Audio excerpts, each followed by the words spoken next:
adalah Ion UT, hatchback compact full elektriknya Ion. Nah, kalau kalian belum tahu Ion, mobil mereka sebelum ini itu sering banget viral. Ion V, karena harganya di bawah 500 juta, tapi punya fitur kayak kulkas. Nah, kalau si Ion UT ini keunikannya apa? Buat detailnya, simak di 10 hal yang terkenal dari Ion UT.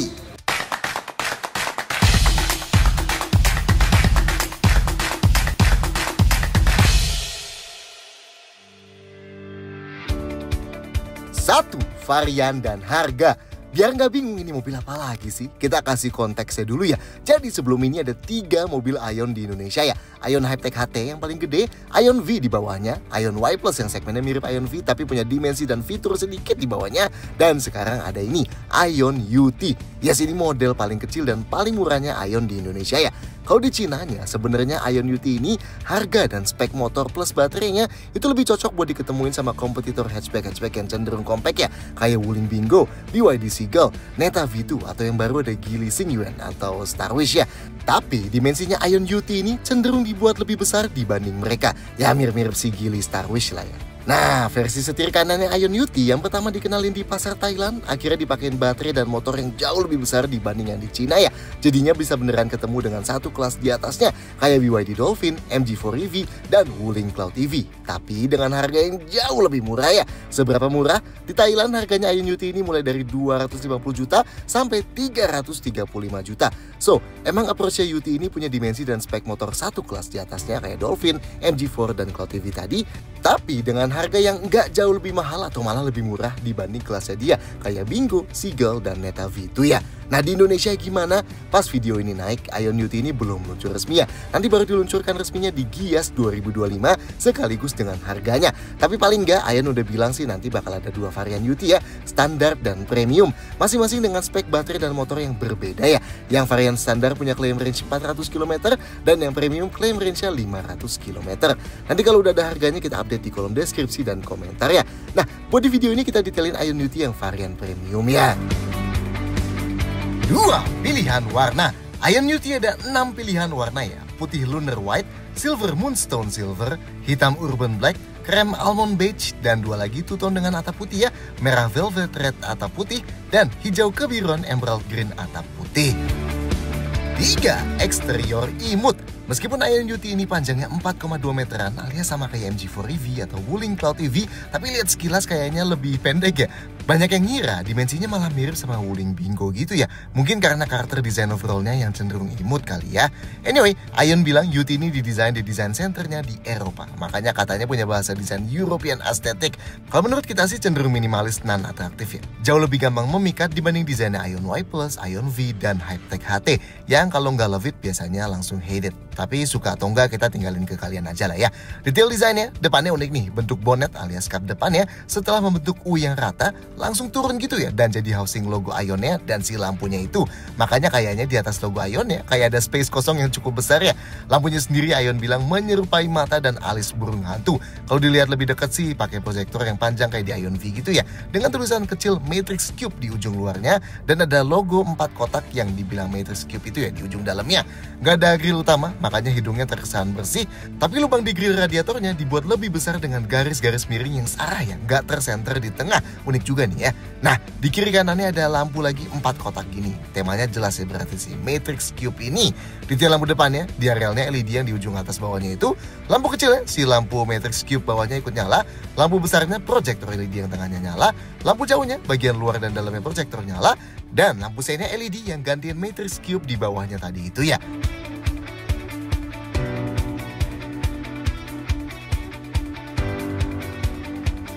Samping ya, nah ini bagian favorit kita sih. Karena somehow kita bisa lihat sedikit bentuknya Mini Cooper gitu ya. Tapi ada juga aura-aura BYD Dolphin yang gitu.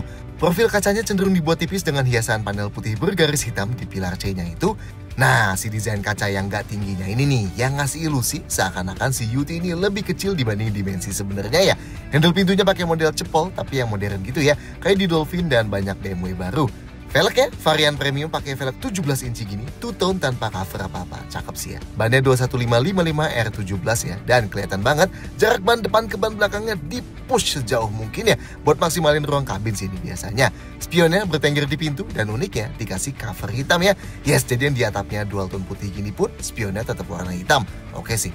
Belakangnya, sekali lagi kita lihat adanya desain-desain mini ya. Tapi kita suka sih bentuknya. Pintu bagasinya kelihatan polos banget ya. Karena posisi plat nomornya kan di bawah tuh ya. Sedangkan emblemnya cuma Ion aja kecil di tengah ke atas dan UT di kanan bawah situ. Sisanya kosong ya, kelihatan clean banget. Bentuk kaca belakangnya pun cukup kecil ya. Ada spoiler kecilnya juga dan bentuk housing high mount stop lampnya cukup unik tuh ya. Lampu belakangnya udah bisa nebak kan? Yes, pakai model 4 kotak Matrix Cube lagi kayak di depan. Tapi bahkan ditambahin logo Matrix Cube juga di dalamnya dan ada tulisan Matrix Cube lagi. Oh, bahkan di bawah kamera mundurnya aja ada logo Matrix Cube-nya. Niat sih ya ini. Atau lihat deh housing lampu fog lamp yang paling bawah itu. Niat kan kotak-kotak juga. Detail lampu belakangnya, lampu malamnya LED yang pinggir-pinggirnya, lampu remnya LED Matrix Cube-nya, lampu sennya LED strip, fog lamp-nya kotak kecil di bawah yang sebelah kanan, dan lampu mundurnya kotak kecil yang sebelah kirinya.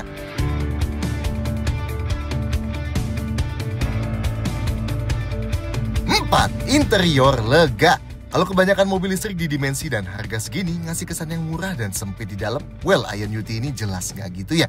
Interiornya kerasa kayak versi lebih kecil dari Ion V dan dikombinasikan dengan Y Plus yang bisa dibilang adalah sebuah komplimen ya. Ya tentunya dengan beberapa pemakaian bahan dan detail yang nggak sebaik di kakak-kakaknya itu. Yang masih cukup bikin takjub, UT ini bisa ratain jok depan ke jok belakangnya dan bikin jadi ruang buat super relax duduk selonjoran ya. Yes, ini cukup normal emang di mobil listrik yang dimensinya cukup gede. Tapi Ion UT ini panjangnya cuma 4,2 meteran kan ya. Dan ini joknya direbahinnya bener-bener rata ya. Nggak kayak di Wuling Cloud TV gitu yang ngakunya punya sofa mode tapi nggak bener-bener rata ya diselonjorinnya. Oke, dashboardnya. Desainnya tipikal mobil Cina yang minimalis, minim tombol dengan garis horizontal yang kuat dan 2 layar besar ya. Bahan dashboard paling atasnya plastik dan bawahnya ada garis bermotif diamond-diamond gitu. Dan baru di bawahnya ada panel panjang yang berlapiskan kulit. Yang kita seneng sih kayak ventilasi AC kiri kanan dan tengahnya aja. Si knob kecil di tengah-tengahnya itu kayak dikasih motif-motif gitu ya. Meskipun emang hal kayak titik silver di tengah-tengah kedua ventilasi AC yang di tengah sini sih dia cuma dummy aja ya, nggak ada fungsinya. Oh, tapi kalau Ion V sangat-sangat terbatas storage-nya karena nggak ada laci dashboard. Di UT ini ada ya, aman. Gantungan belanjaan di sebelahnya pun tetap ada. Bahkan di UT dikasih tambahan storage tertutup lagi nih yang persis ada di bawah ventilasi AC tengah. Not bad lah ya. Bentuk konsol tengahnya keren sih yang bertingkat. Jadi bawahnya ada storage dan atasnya kayak mengambang gitu ya. Oh, tema Matrix Cube dari lampu luar tadi juga dilanjutin tuh ya di pad wireless chargernya. Dan ada juga di dekat side sill pas kita mau buka pintu depan dan pintu belakang pas mau masuk ke mobil ya. Oh, dan ada juga di tengah-tengah grill speaker mid bassnya. Nah, setirnya pakai kayak di Ion V nih yang 2 spokes gini. Mewah sih ya, meski emang kontrolnya bakal bikin bingung siapapun yang baru pertama kali masuk ke sini. Oh, dan ada panoramic roof di UT sini, meski emang nggak segede di Y Plus atau di V gitu ya. Dan ini kacanya nggak bisa dibuka. Joknya, nah ini keren sih ya. Kayak punya Ion V, jok depannya UT ini gede banget ya. Supportnya kelihatan tebel-tebel banget. Sesuatu yang biasanya absen di mobil sekecil ini. Dan headrestnya aja lebar banget tuh ya kelihatannya. Nice sih. Oh, ini dilapis kulit sintetis hitam ya. Dan coba lihat tuh, yang ngitarin kontrol joknya dibuat kelihatan mewah gitu ya. Sedangkan ini jok belakangnya. Emang gak segede di Ion V atau gak bisa recline super istimewa kayak di Ion V gitu. Tapi masih kelihatan cukup besar lah ya buat jok belakang mobil listrik 4,2 meteran. Dan meskipun sekilas kelihatan kayak ada 2 headrest doang, tapi di tengahnya ternyata ada juga ya. Nice sih. Pintunya bentuknya super unik nih. Ini pintu depannya, bahan paling atasnya plastik sih ya dan dikasih cetakan jahitan palsu kayak di Stargazer dan Expander gitu. Bawahnya motif diamond yang sama kayak di dashboard dan bawahnya lagi yang ada garis-garis ini juga plastik ya. Tapi oke sih nggak kelihatan polos. Nah, yang buat sandaran tangannya baru empuk dilapis kulit dan yang kita seneng kontrol jendelanya juga gede-gede dan ala metal gitu ya kayak di Ion V gini. Bawahnya lagi udah lanjut plastik, tapi grill speakernya dibikin unik gitu ya. Pintu belakangnya juga bentuk dan susunan bahannya sama persis ya kayak pintu depannya. Detail-detail lainnya, sun visornya nggak ada card holder, tapi di kiri kanan dapat kaca yang covernya unik gini dan kacanya gede banget ya. Plus lampunya gede ya di kiri kanan kacanya. Nice. Pegangan tangan plafonnya di depan ada di sisi penumpang aja ya, yang driver nggak ada. Di belakang pegangan tangan plafonnya sama-sama model lipat, tapi gantungan bajunya terpisah nih ya, masing-masing di pilar B-nya ya. Lampu kabinnya di depan ada 2 LED gini yang nyalainnya tinggal dipencet aja, dan yang belakang ada di kiri kanan LED juga. Dan ada ventilasi AC 2 bilah gini buat penumpang belakang. Kontrol horizontalnya terpisah kiri kanan, tapi vertikalnya jadi satu ya. Dan tentunya pengaturan AC-nya ikut dari depannya. Oh, dan yang unik, di depan ada kaca cembung gini yang biasanya dipakai buat ngelihat seluruh isi penumpang kabin ya. Tapi gimana rasanya duduk di dalam? 5. Konfigurasi jok. Buat masuk ke depan, buka pintu depannya termasuk berat banget ya buat mobil sekecil ini. Nice ya, jadi ngasih feel kualitas yang oke ya. Sudut bukanya sangat-sangat lebar ya. Nah, ini sebenarnya pintunya ngecover sampai bagian bawah banget. Tapi emang kalau lihat bagian dalamnya, di ujung bawahnya ada bagian yang lebih nonjol sedikit sih ya. Nah, ini kalau bagian luarnya kecipratan kotor, bagian sininya biasanya bakal tetap kena kotornya nih. Jadi meskipun atasnya sini tetap bersih, tapi karena bagian paling bawahnya masih kena kotor, jadi kaki kita biasanya tetap bisa kepeperan kotornya ya sayangnya. Buat apa ke dalamnya cukup tinggi, agak kayak naik ke crossover compact gitulah ya. Oke, posisi duduk di depan sini by defaultnya cukup rendah nih ya, termasuk cukup ergonomis ya buat mobil listrik Cina. Ini jelas jauh lebih enak dibanding duduk di Bingo atau di Neta V2 gitu. Dan ini joknya empuk ya kayak di Ion V. Nah, visibilitas ke depan sebenarnya cukup bagus meski emang kap mesinnya sama sekali nggak kelihatan ya. Dan yang cukup jarang buat mobil kecil gini, feel sampai ke ujung dashboardnya lega ya. Nice ini. Ngelihat ke sampingnya juga cukup oke ya. Spionnya di pintu dan ada kaca tambahan juga di pilar A-nya. Pengaturan joknya yang varian premium ini elektrik ya, yang driver elektrik 6 arah. Jadi selain slide dan recline ada buat atur ketinggian joknya tapi nggak ada buat tilt ya. Yang penumpang depan elektrik juga tapi 4 arah ya, slide dan recline aja. Headrestnya hanya bisa naik turun aja, tapi ini besar dan lebar banget ya. Udah termasuk ergonomis juga, jadi kalau kita nyetir sambil sandaran, kepalanya nggak bakal ngedanga. Headroomnya aman banget, dan karena ada panoramic roof gede ini, jadi dapat feel lega ya di depan sini. Sandaran tangan di tengah empuk ya, dilapis kulit. Dan karena ini panjang, jadi kita bisa sandarin tangan sambil pegang setirnya ya. Yang di pintu juga sandaran tangannya empuk ya, dilapis kulit juga. Seatbeltnya nggak bisa diatur naik turun, setirnya hanya bisa tilt aja ya sayangnya. Meskipun enaknya, ini udah cukup jauh dari dashboard sih jaraknya. Dan buat sandaran kaki kiri drivernya ada gundukan besarnya tapi tanpa pad plastik ya. Sekarang kita ke belakang. Buat masuk ke belakang, pintu belakangnya juga kerasa berat ya kayak yang depan. Tapi agak beda sih, ini berat tapi isinya kayak sedikit lebih kopong dibanding yang depan. Mungkin karena ukurannya lebih panjang juga ya dibanding pintu depannya. Bukan pintunya lebar banget ya, nggak sampai 90 derajat tapi udah termasuk sangat lebar. Nah, ini atapnya sebenarnya nggak turun-turun sih, tapi karena mobilnya nggak terlalu tinggi, jadi pas masuk kita perlu agak nunduk ya kepalanya. Oke, posisi duduk di belakang sini lebih tinggi dibanding di depannya. Nah, yang istimewa kayak di Y Plus dan V juga, buat ukuran mobil listrik ini jarak antara jok dan lantainya termasuk proper nih. Tuh lihat, sudut paha kita hampir nggak naik sama sekali ya. Ini bahkan orang 165 sampai 170 cm sih nggak bakal pegel sama sekali ya. Karena posisi duduknya termasuk enak banget. Ya dibanding HR-V gitu sih masih sedikit lebih naik. Tapi dibanding mobil listrik apapun di harga segini, ini yang terbaik sih ya jelas. Jok ini nggak bisa digeser maju mundur, tapi ruang kakinya termasuk lega banget ya buat ukuran segini. Sebenarnya bisa lebih lega lagi sih, tapi ini joknya tebel banget sih ya. Bakal lebih lega lagi kalau joknya pakai yang tipisan gitu. Ruang gerak sepatunya aman, meski emang nggak lega-lega banget. Headrestnya kita kira cuma kiri dan kanan aja yang adjustable, tapi ternyata di tengah juga ada ya. Keren juga nih. Sudut sandarannya ada 2 posisi, bisa dibuat lebih tegak gini dan satu yang lebih rebah sedikit. Kalau dibuat lebih tegak ini misalnya kalau pengen sambil kerja gitu ya, ruang kepalanya masih aman meski emang nggak lega. Nah satu lagi, ini lebih rebah sedikit, udah cukup rileks ya. Meski emang jelas nggak serba Cloud EV gitu kalau dimentokin atau Ion V ya, tapi di kelas ini udah cukup oke lah. Dan ruang kepalanya sedikit lebih lega ya. Sayangnya karena panoramic roof-nya posisinya di depan banget, jadinya nggak terlalu ngefek ya buat ngasih feel lega ke penumpang belakang. Buat sandaran tangan di pintu dilapis kulit jadi cukup empuk, dan di tengah ada armrest yang bisa dilipat gini ya. Oke, kalau mau duduk bertiga, napak ke tengahnya masih gampang ya. Cuma perlu nekuk sedikit aja kakinya dan bisa tetap di tengah sini ya. Dudukan tengahnya sedikit lebih tinggi dibanding kiri kanan ya. Ini sedikit lebih keras juga tapi masih cenderung empuk lah. Sedangkan sandarannya sini lebih maju dan lebih keras dibanding kiri kanannya ya. Dan karena headrestnya ini lebih rendah dibanding kiri kanannya, jadi kepala orang dewasa kayak kita agak ngedanga ya. Headroomnya aman di tengah sini dan seatbeltnya 3 titik ya. 6. Detail fitur. Salah satu kelebihan utamanya Ion UT ini ada di fiturnya ya. Termasuk banyak ya, bahkan dibanding mobil Cina sekelas juga. Nggak sespesial Ion V sih jelas, yang sampai punya kulkas gitu. Tapi banyak yang mirip lah. Pertama, kedua jok depan selain sama-sama elektrik tadi, sama-sama dapat ventilated seat atau pendingin jok. Cara pakainya tinggal klik gambar jok ini di shortcut head unit yang di bawah ya. Nah terus kita klik fan dan set aja tuh pendingin joknya mau level 1, 2, atau 3. Nice ya. Dan ada mode smart juga yang bikin pendingin joknya ngikutin mode auto AC-nya. Nah dia emang nggak sampai kayak Ion V sih yang ada jok pijet dan penghangat joknya juga. Tapi ini aja udah oke lah ya buat di kelasnya. Lanjut ada panoramic roof. Nggak gede-gede banget sih ukurannya buat sebuah panoramic roof. Panjangnya 86 cm dan lebarnya 79 cm. Tapi jelas tetap lebih gede dibanding sunroof biasa ya. Oh dan ini kacanya nggak bisa dibuka. Dan buat buka sunshade-nya nggak ada tombol fisikalnya ya. Pakainya dari head unit sini atau bisa pakai perintah suara juga. Inputnya di depan yang posisinya ngumpet ini ada satu USB port Type A dan satu Type C. Dan ada power outlet 12 volt. Di atasnya ada Ada wireless charger ya. Kalau yang HP-nya kompatibel bisa sampai 50 watt ya. Dan ada coolingnya supaya HP-nya nggak kepanasan. Di belakang masih ada satu USB port Type A lagi juga ya. Ion UT ini juga support V2L ya. Jadi kalau ada adapternya, kita bisa colok peralatan listrik rumahan ke mobilnya. Meski emang nggak disebutin bisa sampai berapa watt ya. Ini remote kuncinya, ada tombol lock, unlock, buka bagasi, dan remote start ya.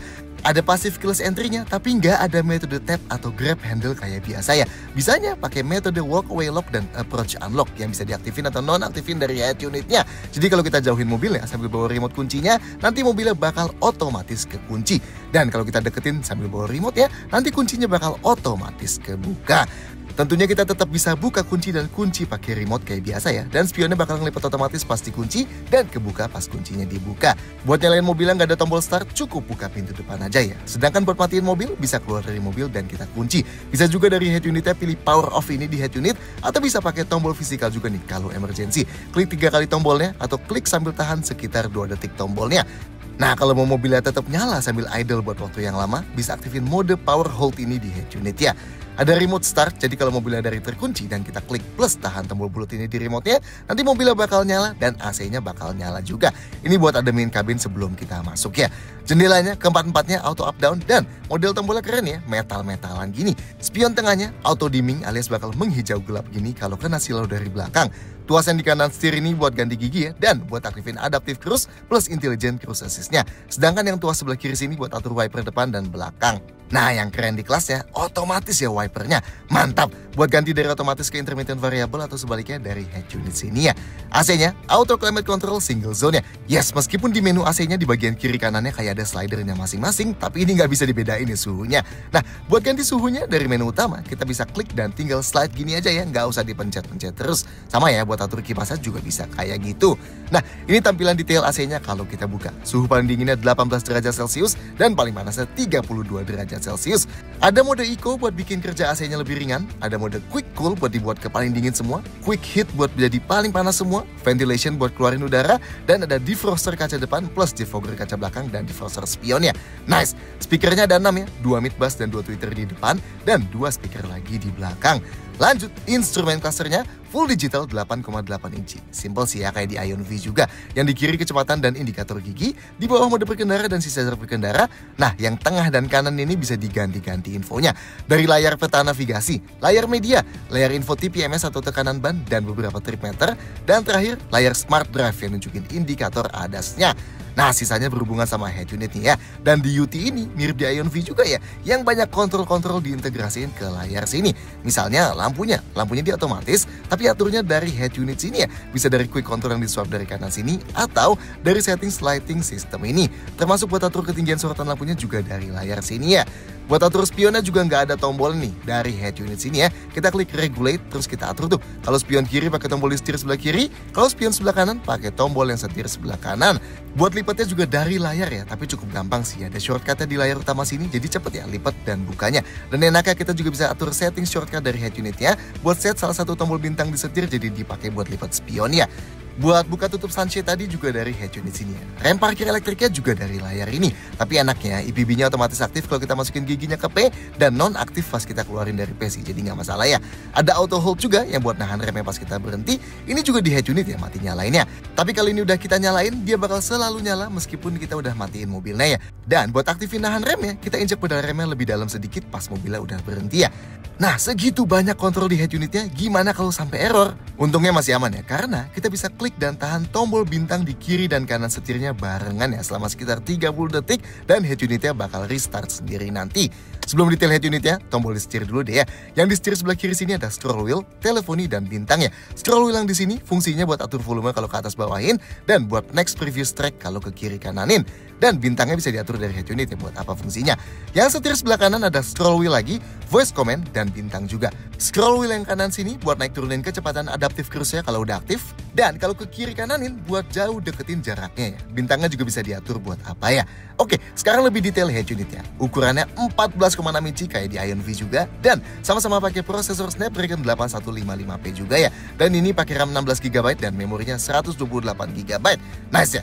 Ini home screen ya. Di kanan kalau kita tarik ke kiri gini, ada car control ya, yang isinya shortcut nih. Dari mode berkendara, atur lampu, atur spion, buka bagasi, atur brightness, matiin layar, power hold, Dan beberapa shortcut kontrol lain yang bisa kita tambahin ke sini ya. Ada banyak banget shortcutnya, jadi sesuai kemauan personalisasi kalian lah ya. Nah, si car control ini kalau kita swipe ke kiri bisa lihat beberapa menu, kayak media yang lagi diputer, jam, dan beberapa widget lainnya.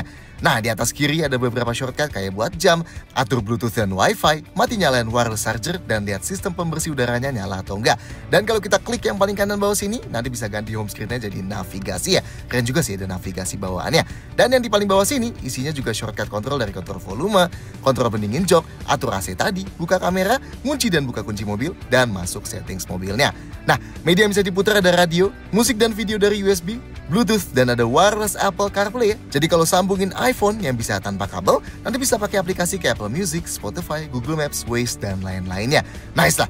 Oke, yang paling banyak settingsnya nih. Dari submenu switch control dulu. Ini isinya buat buka jendela langsung dari sini. Bisa diatur detail deh ya. Mau bukanya seberapa, buka bagasi seberapa tinggi, buka tutup sunshade, dan buat kunci mobil, kunci jendela gitu bisa dari sini ya. Submenu lighting system isinya buat mati nyalain lampu plus nyalain intelligent high beam atau auto high beam. Atur ketinggian sorotan lampu, biar rela bisa di set nyala atau mati.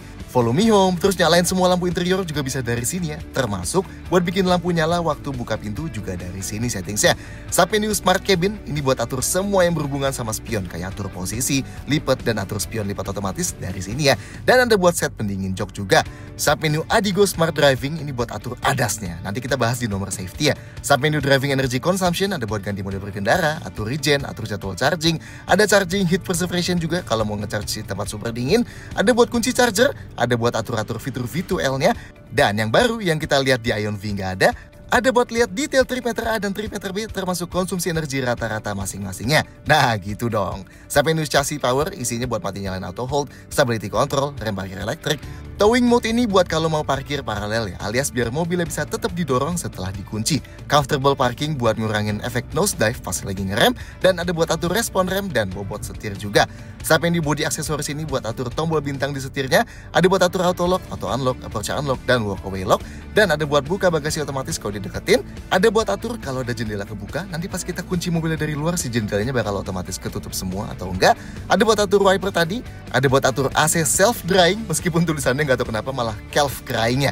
Ini buat tetap aktifin kipas AC beberapa saat setelah mobil dimatiin buat mencegah tumbuhnya jamurnya. Ada buat matiin nyalain wireless charger dan ada buat matiin mobilnya. Dan terakhir, submenu system settings buat yang lebih basic ya, kayak atur brightness, diganti tema gelap atau terang, satuan unit, voice command, dan lain-lain. Oh, katanya Ion UT ini juga udah ada perintah suara pakai bahasa Indonesia, tapi sayangnya belum sempat kita cobain ya. Gimana? Banyak lah ya fiturnya buat di kelas ini. 7. Detail safety. Nah, meskipun bakal main di kelas yang kabarnya harganya di 250-300 jutaan, tapi fitur safety-nya Ion UT termasuk sangat lengkap ya. Cenderung mirip Ion V meski emang nggak sampai selengkap itu.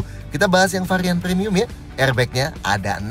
2 airbag depan, 2 airbag samping yang ada di samping luar jok depan, dan 2 airbag pilar yang memanjang. Remnya rem depan cakram ventilasi dan rem belakang cakram. Tentunya sistem rem ABS, EBD gitu lengkap lah ya. Stability control ada, buat matiinnya dari head unit sini ya. Ada hill start assist atau di sini namanya hill hold control yang bakal nahan rem mobilnya beberapa detik pas kita berhenti di tanjakan supaya kaki kita bisa pindah dari pedal rem ke pedal gas tanpa mobilnya merosot dulu. Nah bedanya sama Ion V, di sini nggak ada hill descent control ya. Di instrumen cluster kelihatannya ada TPMS atau Tire Pressure Monitoring System. Meski tulisannya 100% gini aja ya di masing-masing ban. Beda sama di Ion V yang kelihatan tekanannya gini. Sensor parkirnya di belakang ada 4 titik yang terintegrasi dan di depan ada 4 titik lagi. Jarang nih ya sekelas ini ada sensor depan dan ada indikatornya di head unit ya. Kameranya ada 4, 1 di belakang, 1 di masing-masing spion, dan 1 di depan. Dan bikin jadi tampilan 360 derajat dari mobil lagi ini. Garisnya belok-belok ya kalau kita putar setirnya. Dan ada angle 3 dimensi juga yang bisa diputar-putar gini. Nice ya. Dan ada wide angle nih yang bikin lebih lebar dibanding angle standar 2 dimensi tadi. Nah di settingnya sih ada tulisan transparent chassis ya. Jadi mungkin ini ada buat lihat bagian bawah mobil kayak di Ion V juga. Tapi nanti tunggu setelah kita tes deh ya. Jok belakang ada dudukan Isofix buat pasang jok bayi yang lebih gampang.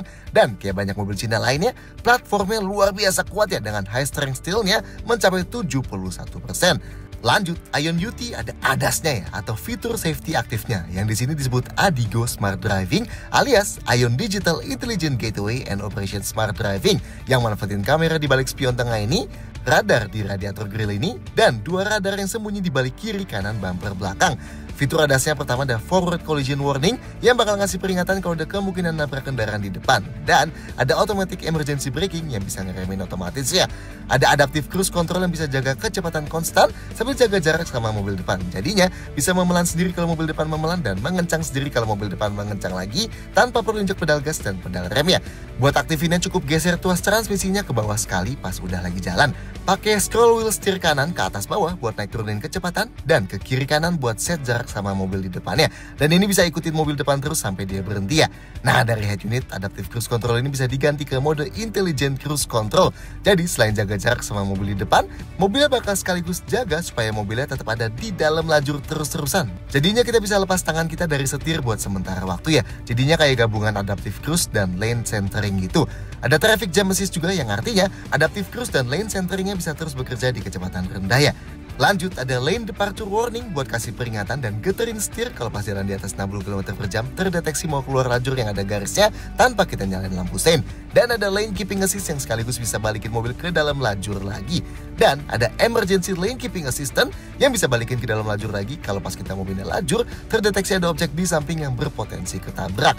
Ada Blind Spot Detection yang bisa nyalain indikator di spion ini kalau terdeteksi ada objek di titik buta dan bisa kasih peringatan plus berkedip kalau kita tetap ngasih lampu sein ke situ. Dan ada Rear Cross Traffic Alert yang bisa kasih peringatan kalau pas kita lagi mundur ada objek datang dari belakang kiri atau kanan belakangnya. Ada Rear Collision Warning yang bakal nyalain hazard sangat cepat ketika ada kemungkinan bakal ditabrak dari belakang buat kasih peringatan ke kendaraan di belakang juga ya. Dan ada Door Open Warning yang bakal ngasih peringatan kalau pas kita mau buka pintu ada objek mendatang dari belakang yang berpotensi bisa nabrak kalau kita tetap buka pintunya. 8. Bagasi dan storage. Bagasi UT yang varian premium elektrik ya. Bukanya bisa pakai remote, tinggal klik dan tahan aja yang tombol ini dan bagasinya kebuka. Dan bisa buat tutup juga tentunya ya. Bisa pakai passive keyless entry juga. Kalau mobilnya dari kekunci, kita tinggal deketin pintu bagasinya dan klik satu-satunya tombol di sini dan bagasinya kebuka. Kalau dari dalam bukanya bisa dari head unit sini nih. Bisa pilih yang langsung buka aja atau bisa juga yang bukanya disesuaikan mau buka seberapa tinggi ya. Dan satu lagi bisa pakai metode hands free ya. Jadi kalau mobilnya kekunci, remote-nya tinggal dikantongin, deketin pintu bagasinya dan nanti si lampunya bakal mulai berkedip sampai 4 kali. Dan setelah itu bagasinya otomatis kebuka ya. Tentunya ini bisa kita mati nyalain dari head unitnya ya. Nah ini bagasinya. Buat ukuran segini aja sebenarnya udah cukup gede ya. Ini masih bisa digedein loh. Nanti kita praktekin. Bibirnya nggak terlalu lebar ya. Bawahnya sini agak menyempit dan atasnya lebih lebar sedikit dan kemiringannya cukup tajam nih. Jadi kalau kita nyimpen barang yang dekat bibir luarnya emang nggak bisa yang tinggi-tinggi banget. Kalau mau naruh barang yang lebih tinggi harus yang lebih deket joknya. Jarak bibirnya dari tanah cukup tinggi tapi nggak berlebihan ya. Kalau angkat barang berat kayak galon gitu harusnya nggak terlalu sulit. Nah ini enaknya bibirnya rata sama lantainya ya. Jadi kalau keluarin barang dari dalam tinggal tarik aja langsung. Nah tapi ini kan jarak dari lantai ke plafonnya nggak terlalu tinggi ya. Ternyata lantai ini masih bisa kita turunin ya. Kalau diturunin gini efeknya bikin ruang dari lantai ke plafonnya jadi lebih tinggi lagi. Dan efeknya kapasitas overall bagasinya jadi lebih besar lagi, 440 liter. Termasuk besar ya di kelas ini. Tapi emang dari lantai ke bibirnya jadi nggak rata ya kalau kayak gini. Oke, kita balikin lagi ya ke ketinggian di awal. Detail lainnya, di kiri sini ada satu lampu LED dan satu lubang gini aja. Di sebelah kanan nggak ada apa-apa ya, paling adanya lubang aja. Dan sayangnya nggak ada parcel shelf atau cover bagasinya. Jadi kalau kita naruh barang di bagasi bisa diintip dari luar ya. Nah kerennya di bawah lantainya ini masih ada storage lagi ya. Tuh, bahkan kalau lantainya kita turunin juga masih ada lubang lagi di bawahnya. Bisa buat nyimpen charger, kompresor, dan cairan tambal ban ya. Karena emang nggak ada ban serepnya. Oke, kalau mau luasin kapasitas bagasi, jok belakangnya bisa dilipat pakai konfigurasi 40/60 ya. Lipatnya pakai tuas yang di samping sini. Kalau yang kiri dilipat, kita bisa masukin barang lebih besar sambil tetap duduk berdua di belakang. Dan kalau yang kanan dilipat juga, bagasinya jadi jauh lebih besar ya. Tentunya kalau lantainya dinaikin jadi rata nih dari lantai sini ke depannya. Jadi kalau mau geser barang tinggal langsung didorong aja. Dan buat tutupnya tinggal klik tombol ini aja ya. Dan ini sisa storage di dalam kabin.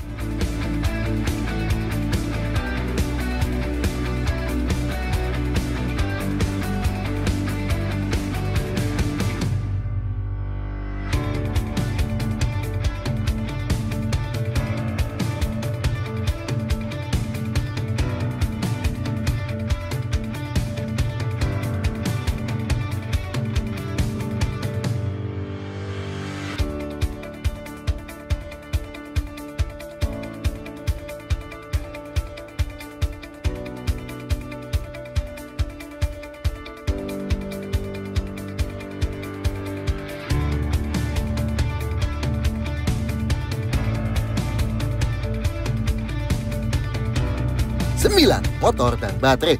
Ion UT ini adalah mobil full listrik ya atau BEV. Sayangnya di bawah kapnya ini nggak ada space buat bagasi tambahan sih ya.